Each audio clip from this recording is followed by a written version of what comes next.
প্রধান উপদেষ্টার ঘোষিত সময়েই হবে নির্বাচন, পেছানোর সুযোগ নেই বললেন স্বরাষ্ট্র উপদেষ্টা।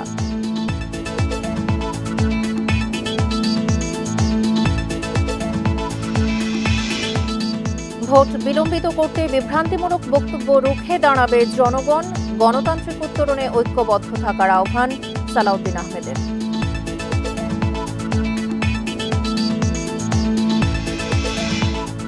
রাজশাহী নগরীতে একটি বাড়ি ঘিরে রেখেছে সেনাবাহিনী, অস্ত্র ও গুলি উদ্ধারে অভিযান।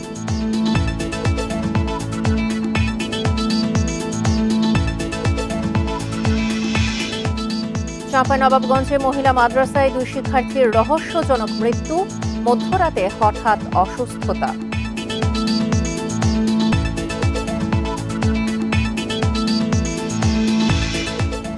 আলাস্কায় চুক্তি না হলেও আলোচনায় অগ্রগতি, যুদ্ধ বন্ধে পুতিন জেলেনস্কির বৈঠক হবে জানালেন ট্রাম্প।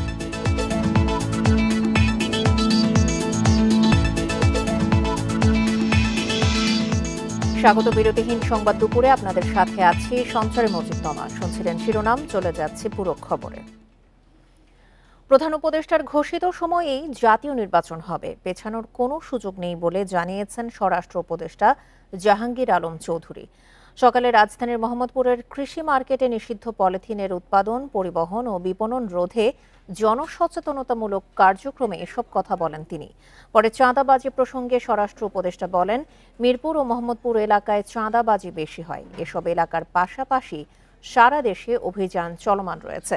অনেক চাঁদাবাজকে গ্রেপ্তার করা হয়েছে। দেশে চাঁদাবাজদের কোনো স্থান নেই, অপরাধী যেই হোক না কেন তাকে গ্রেপ্তার করা হবে বলেও হুঁশিয়ারি দেন স্বরাষ্ট্র উপদেষ্টা। সারা যেই তারিখে বলছে ওই তারিখে নির্বাচন হবে, যেই মাসে বলছে ওই মাসে নির্বাচন হবে। এই কি বললো ওইটা শোনার আমাদের কোনো দরকার নেই। জনগণ যেসব নির্বাচনে মুখী হয়ে যাবে, কেউ এটার বাধা দিতে পারবে না। নির্বাচন বিলম্বিত করতে যারা বিভ্রান্তিমূলক বক্তব্য দিচ্ছে তাদের বিরুদ্ধে জনগণ রুখে দাঁড়াবে বলে জানিয়েছেন বিএনপির স্থায়ী কমিটির সদস্য সালাউদ্দিন আহমেদ। সকালে নয়াপল্টনে বেগম খালেদা জিয়ার জন্মবার্ষিকী উপলক্ষে যুবদল আয়োজিত দোয়া মাহফিলে এই কথা জানান তিনি। সালাউদ্দিন আহমেদ বলেন, 17 বছর ধরে দেশের মানুষ গণতন্ত্রের অপেক্ষায় ছিল। চলমান পরিস্থিতিতে দেশের মানুষের সামনে আলোর দিশারি এবং গণতন্ত্র রক্ষার কবচ হয়ে দাঁড়িয়ে আছেন বেগম খালেদা জিয়া। তার মতো একজনের নেতৃত্ব যতদিন আছে ততদিন দেশ পথ হারাবে না। তিনি বলেন, প্রয়োজনীয় সব নির্দেশনা জননেত্রী বেগম খালেদা জিয়ার কাছ থেকে পাওয়া যাচ্ছে সবসময়। গণতান্ত্রিক উত্তরণ এবং সুষ্ঠু নির্বাচনের জন্য সব রাজনৈতিক দলকে ঐক্যবদ্ধ থাকার আহ্বান জানান সালাউদ্দিন আহমেদ।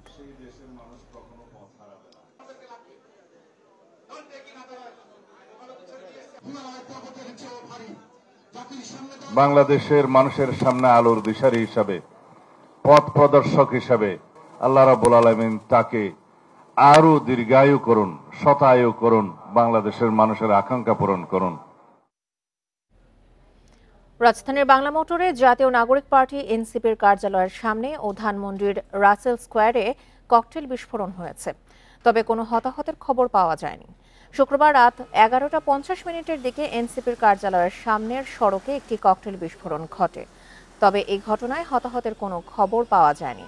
ঘটনাস্থলে অতিরিক্ত পুলিশ সদস্য মোতায়েন করা হয়েছে। আলামত হিসেবে ককটেলের বিস্ফোরিত অংশ সংগ্রহ করা হয়েছে।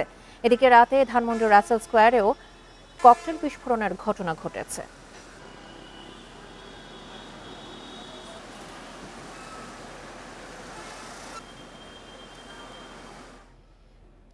রাজশাহী নগরের কাদিরগঞ্জে একটি কোচিং সেন্টারে অভিযান চালিয়ে অস্ত্র ও বিস্ফোরক তৈরির সরঞ্জাম সহ 3 জনকে আটক করেছে সেনাবাহিনী। আটক 3 জনের মধ্যে আছে সাবেক মেয়র AHM খায়রুজ্জামান লিটনের চাচাতো ভাই মুনতাসিরুল অনিন্দ। এর আগে ঢাকার হোলি আর্টিজান জঙ্গি হামলা ও রাজশাহী বিশ্ববিদ্যালয়ের শিক্ষক রেজাউল করিমের হত্যার ঘটনায় গ্রেপ্তার হয়েছিল অনিন্দ। ডক্টর ইংলিশ নামের ওই কোচিং সেন্টারে বিপুল পরিমাণ অস্ত্র ও বিস্ফোরক তৈরির সরঞ্জাম রয়েছে এমন খবরে সকালে সেখানে অভিযানে যায় সেনাবাহিনী। ভবনকে ঘিরে রেখে শুরু হয় অভিযান। পরে ঘটনাস্থল থেকে 3 জনকে আটক করা হয়, উদ্ধার করা হয় বেশ কিছু অস্ত্র, গুলি ও বিস্ফোরক তৈরির সরঞ্জাম।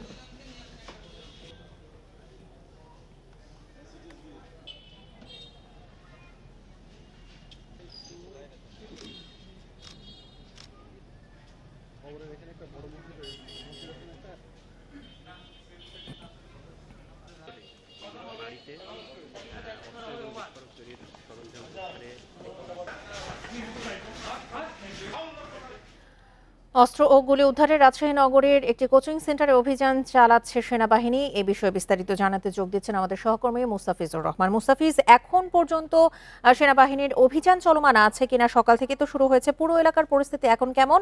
আর যে 3 জনকে আটক করা হয়েছে তাদের কোথায় নেওয়া হয়েছে?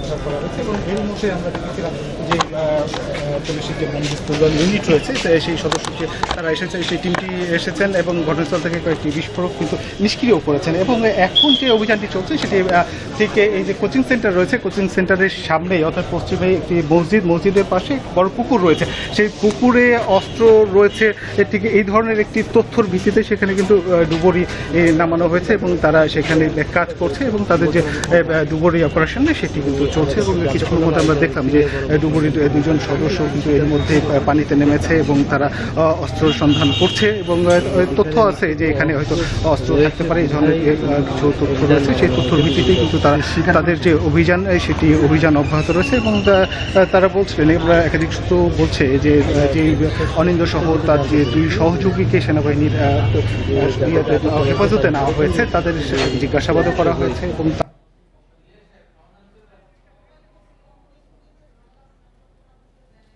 চালাচ্ছেন এবং তারা বেশ কিছু গুরুত্বপূর্ণ তথ্য পেয়েছেন। এর মধ্যে কিন্তু তারা বেশ কিছু অস্ত্র উদ্ধার করেছেন এবং দেখা গেছে যে এখানে অস্ত্র যেটি অস্ত্রের কথা বলা হচ্ছে, আমরা এখানে দেখেছিলাম যে বিদেশি রিভলভার উদ্ধার করা হয়েছে এবং এখানে একটি বন্দুক রয়েছে, বেশ কিছু গোলা বারুদের সরঞ্জাম কিন্তু উদ্ধার করেছেন। 10টির মতো প্রায় সিম কার্ড উদ্ধার হয়েছে। এছাড়াও আরো বেশ কিছু গুরুত্বপূর্ণ নথি কিন্তু উদ্ধার করা হয়েছে এবং সেটাও হয়তো সেনাবাহিনীর সদস্যরা। বিস্ফোরক দ্রব্য উদ্ধারে এখনো রাজশাহীতে অভিযান চলমান রয়েছে। বিষয়ে বিস্তারিত জানাচ্ছিলেন সহকর্মী মুস্তাফিজুর রহমান। পঞ্চগড়ের তেঁতুলিয়া সীমান্তে এক বাংলাদেশের গুলিবিদ্ধ মরদেহ উদ্ধার করা হয়েছে। এই বিষয়ে আরো জানাতে পঞ্চগড় থেকে যোগ দিচ্ছেন সহকর্মী শফিকুল আলম। শফিকুল, মরদেহ উদ্ধারের বিষয়ে বিস্তারিত কি জানা গেছে? কখন উদ্ধার করা হয়েছে? যে আমরা আসলে আজকে সকালেই জানতে পেরেছি যে পঞ্চগড়ের তেঁতুলিয়া উপজেলার দেবনগর ইউনিয়নের সুকানি ভারতীয় সীমান্ত এলাকা, সুকানি সীমান্ত এলাকার আসলে বাংলাদেশ ভারত কিন্তু যে নদী বিচ্ছিন্ন করেছে সেই করতোয়া নদীর থেকেই ভেসে আসছিল। তো স্থানীয়রা যারা সেখানে বালু এবং পাথর শ্রমিক রয়েছে তারা কাজ করতে গেছেন, তারা মরদেহ ভেসে আসতে দেখে তারা কিন্তু সেই মরদেহ থামিয়ে তারা ডাঙায় তুলেছেন। তো আমরা আসলে জেনেছি যে এই সীমান্ত এলাকায় গত 3 দিন আগে এই আজকের যার মরদেহ শনাক্ত করা হয়েছে মানিক সহ 3 জন নিখোঁজ হয়েছিলেন। 3 জন কিন্তু আসলে গরু ব্যবসায়ী, তারা পরিবারের পক্ষ থেকে বলা হচ্ছে তারা গরু আনতে মূলত সীমান্তের কাছে গিয়েছেন, এরপর থেকে তারা 3 দিন ধরে নিখোঁজ ছিলেন। আজকে সকালে তার মরদেহ পড়ে থাকতে দেখেন এবং স্থানীয়রা যেটি বলছেন যে আসলে এই মরদেহ কিন্তু কপালে গুলির চিহ্ন রয়েছে। তো তেঁতুলিয়া থানা পুলিশের পক্ষ থেকে এখানে প্রাথমিকভাবে সুরধাল করেছে, তারাও গুলির চিহ্নের আঘাতের কথা বলেছেন এবং মরদেহ উদ্ধার করে পঞ্চগড় আধুনিক সদর হাসপাতালের যে মর্গে পাঠানো হয়েছে। তো আমি পঞ্চগড়ের এই ভজনপুর সীমান্ত এলাকা আওতাধীন যিনি রয়েছেন যে নীলফামারী 56 বিজিবি ব্যাটালিয়নের শেখ মোহাম্মদ বদরুদ্দোজা, লেফটেন্যান্ট কর্নেল শেখ মোহাম্মদ বদরুদ্দোজা, তিনি 56 বিজিবির সিও কমান্ডিং অফিসার। তিনার সাথে আমার কথা হয়েছে, তিনি বলেছেন আমরা আসলে জানতে পেরেছি, আপনারাও যেভাবে জেনেছেন আমরাও জেনেছি যে সীমান্তে একটি মরদেহ উদ্ধার করা হয়েছে, আমাদের লোকজন সেখানে গেছে। তিনি বলেছেন যে মরদেহ উদ্ধার করার পরে পোস্টমর্টম হওয়ার পরে কিন্তু আসলে নির্দিষ্ট করে বলা যাবে যে এটি গুলির আঘাতেই মৃত্যু নাকি অন্য কোনো ঘটনা। তো এলাকার লোকজন কিন্তু আসলে বলছে যে এটি এলাকার না, বাইরের থেকে মানুষজন আসে গরু চোরা কারবারির সাথে জড়িত, এরকম ঘটনা ঘটছে। এই ছিল সীমান্ত পরিস্থিতি নিয়ে সর্বশেষ। পঞ্চগড়ের তেঁতুলিয়া সীমান্তে এক বাংলাদেশের মরদেহ উদ্ধার করা হয়েছে। এই বিষয়ে পঞ্চগড় থেকে বিস্তারিত জানাচ্ছিলেন সহকর্মী শফিকুল আলম। খুলনার রূপসায় কৃষি ব্যাংকের দরজার তালা ও ভল্ট ভেঙে 16 লাখ টাকার বেশি চুরি হয়েছে। সিসিটিভি ফুটেজ অনুসারে শুক্রবার ভোর 6:30টার দিকে টাকা লুটের ঘটনা ঘটে, জানিয়েছে পুলিশ। এ ঘটনায় 3 নিরাপত্তা রক্ষীকে জিজ্ঞাসাবাদের জন্য আটক করা হয়েছে। এখানে লম্বা সময় দেখতে পারবো। শুক্রবার ভোরে রূপসায় বাংলাদেশ কৃষি ব্যাংকের শাখার দরজার মোট ৬টি তালা কেটে প্রবেশ করে চোর। তিনতলা ভবনের দোতলায় অবস্থিত ব্যাংকের সামনের সিসি ক্যামেরা কাপড় দিয়ে ঢেকে দেয় দুর্বৃত্তরা। তারপর ভল্ট ভেঙে টাকা লুট করে তারা। ব্যাংক কর্মকর্তারা জানান, বৃহস্পতিবার বিকেলে ব্যাংক তালা দিয়ে বেরিয়ে যান তারা, আর শুক্রবার রাত ১০টার দিকে চুরির সংবাদ জানতে পারেন। ভল্টে ১৬,১৬,০০০ টাকা ছিল, জানালেন ব্যাংক ম্যানেজার। ১৬,১৬,০০০ সামথিং আর কি, ১৬,১৬,০০০, সেখান থেকে ১৪২০ টাকা আছে, আর নাই। আর কি এখান থেকে না, আর কোনো কিছু পাওয়া যায়নি। পুলিশ বলছে, ছুটির দিনে ভোরে ব্যাংকের নিরাপত্তা ব্যবস্থা ভেঙে টাকা লুট করা হয়। ব্যাংকে সার্বক্ষণিক নিরাপত্তা কর্মী থাকার কথা, তবে সে সময় কেউ ছিল না। জিজ্ঞাসাবাদের জন্য ৩ নিরাপত্তা কর্মীকে আটক করা হয়েছে। তালা ভেঙে তাদের যে কিছু ভল্টে টাকা পয়সা ছিল, এরকম কিছু টাকা চুরি হয়েছে। তো কত টাকা গেছে এগুলো আসলে ম্যানেজার বা যারা ব্যাংকের কর্তৃপক্ষ আছে তারা তাদের খাতাপত্র এগুলো ডিটেলস ইয়ে করে আমাদেরকে জানাবে, তারা বলছে। ব্যাংকের মতো সুরক্ষিত স্থান থেকে এত সহজে তালা ভেঙে চুরির ঘটনায় এলাকায় চাঞ্চল্য সৃষ্টি হয়েছে। টাকা লুটে জড়িতদের দ্রুত গ্রেপ্তারের দাবি সংশ্লিষ্টদের। Independent news. চাঁপাইনবাবগঞ্জে মাদক উদ্ধারে গিয়ে বিক্ষুব্ধ জনতার তোপের মুখে পড়তে হয়েছে বিজিবি সদস্যদের। শুক্রবার বিকেলে সদর উপজেলার বেড়িবাঁধ এলাকায় এই ঘটনা ঘটে। পরে বিজিবি সদস্যরা ফেন্সিডিল ও ভারতীয় রুপি সহ একজনকে আটক করে। ৫৩ বিজিবি ব্যাটালিয়নের অধিনায়ক লেফটেন্যান্ট কর্নেল ফাহাদ মাহমুদ রিঙ্কু জানান, গোপন তথ্যের ভিত্তিতে বিকেলে বেড়িবাঁধ এলাকার আম বাগানে অভিযান চালানো হয়। এ সময় মাদক চোরা কারবারিরা স্থানীয়দের উস্কানি দিয়ে মব সৃষ্টি করে বিজিবির ওপর হামলা চালায়। পরে অতিরিক্ত বিজিবি ঘটনাস্থলে গিয়ে পরিস্থিতি নিয়ন্ত্রণে আনে। এ সময় ১৫২ বোতল ফেন্সিডিল, ৫টি মোটরসাইকেল ও ৫৪,০০০ টাকা জব্দ করা হয়। আটক করা হয় সাজিদ আহমেদ টুটুল নামে এক মাদক কারবারিকে।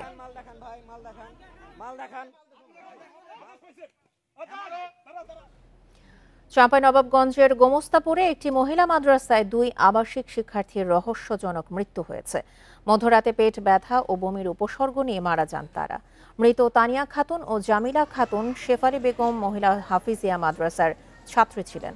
মাদ্রাসা কর্তৃপক্ষ জানায়, রাতে মাদ্রাসার ১৩ শিক্ষার্থী একসঙ্গে ঘুমিয়েছিলেন। রাত ১:৩০টার দিকে তানিয়া ও জামিলা হঠাৎ অসুস্থ হয়ে পড়ে। তাদের পেট ব্যথা ও বমির উপসর্গ ছিল। মাদ্রাসার এক শিক্ষিকা ২ শিশুকে উপজেলা স্বাস্থ্য কমপ্লেক্সে নিয়ে গেলে চিকিৎসক তাদের মৃত ঘোষণা করেন। ২ শিশুর মরদেহ ময়নাতদন্তের জন্য সদর হাসপাতালে পাঠানো হয়েছে। প্রাথমিকভাবে সাপ বা বিষাক্ত কোনো পোকার কামড়ে মৃত্যু বলে ধারণা করছে পুলিশ। এ নিয়ে আরো জানাতে চাঁপাইনবাবগঞ্জ থেকে যোগ দিয়েছেন সহকর্মী ফয়সাল মাহমুদ। ফয়সাল, ২ শিক্ষার্থীর মৃত্যুর কারণ উদ্ঘাটন করা গেছে কিনা? পুলিশ বা চিকিৎসকেরা কি কোনো ধারণা পেয়েছেন?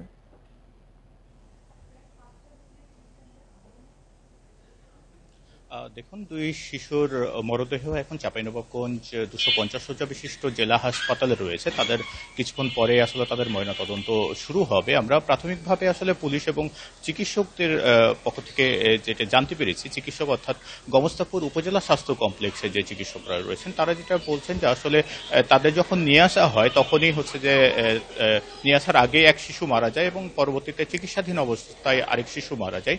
তারা দুজনেই আসলে শারীরিক দুর্বলতা, অচেতন অবস্থায় এবং বমি করেছিল, এমনটাই আমাদেরকে জানিয়েছে। তারা আসলে নির্দিষ্ট করে কিছু বলতে পারেনি আসলে কিভাবে এই ২ শিক্ষার্থীর মৃত্যু হয়েছে। তবে পুলিশ যেটি বলছে যে এক শিক্ষার্থী অর্থাৎ তানিয়া খাতুনের পায়ে আসলে সাপ বা অন্য কোনো বিষাক্ত পোকার কামড় রয়েছে বলে আমাদেরকে জানিয়েছে গোমস্তাপুর থানার ওসি। তিনি যেটা বলছেন যে এই থেকে ধারণা করা হচ্ছে যে সাপ বা অন্যান্য কোনো পোকার কামড়ে তার মৃত্যু হতে পারে। বিষয়টি আসলে ময়নাতদন্ত না হওয়া পর্যন্ত নির্দিষ্ট করে কিছু বলা যাবে না, এমনটাই পুলিশের পক্ষ থেকে বলা হচ্ছে। আমরা আসলে যে ২ শিশু মারা গেছে তার আত্মীয় স্বজনদের সঙ্গেও কথা বলেছি। তারাও যেটি বলছেন যে মাদ্রাসাটি যে স্থানে অবস্থিত তার আশেপাশে আসলে ঝোপ এবং জঙ্গল রয়েছে, পাশাপাশি আমবাগান রয়েছে, সেখানে সাপ আসার যথেষ্ট সুযোগ আছে এমনটাই তারা মনে করছেন এবং তারাও বলছেন যে হয়তো সাপ বা কোনো পোকামাকড়ের কামড়ে মৃত্যু হয়েছে তাদের। তবে পুলিশ বলছে ময়নাতদন্ত রিপোর্ট না আসা পর্যন্ত আসলে এটা নির্ধারিত করে কিছু বলা যাচ্ছে না। চাঁপাইনবাবগঞ্জ থেকে ২ শিক্ষার্থীর রহস্যজনক মৃত্যু নিয়ে জানাচ্ছিলেন সহকর্মী ফয়সাল মাহমুদ। রাজধানীর বনানীতে ফ্রেন্ডস কমিউনিটি ক্লাবে নামে একটি অনুমোদনহীন ক্লাবে অভিযান চালিয়ে ৩১ বোতল মদ ও ৫২ বোতল বিয়ার উদ্ধার করেছে পুলিশ। তবে এই ঘটনায় কাউকে গ্রেপ্তার করা যায়নি। বনানী থানার ওসি মোহাম্মদ রাসেল সরোয়ার জানান, শুক্রবার সন্ধ্যায় গোপন সংবাদের ভিত্তিতে অভিযানে গেলে ক্লাবটিতে কাউকে পাওয়া যায়নি। নিরাপত্তা প্রহরীর মাধ্যমে ক্লাবের তালা খুলে অভিযান চালায় পুলিশ। এ সময় এসব অবৈধ মদ ও বিয়ার পায় কর্মকর্তারা। এ ঘটনায় যথাযথ আইনি প্রক্রিয়া চলমান রয়েছে বলেও জানান কর্মকর্তা। ৩১ বোতল হলো মদ আমরা জব্দ করি, আর বিভিন্ন প্রকারের ৫২টি বিয়ার আমরা জব্দ করি। এই কোনো আসামি গ্রেপ্তার করা সম্ভব হয় নাই।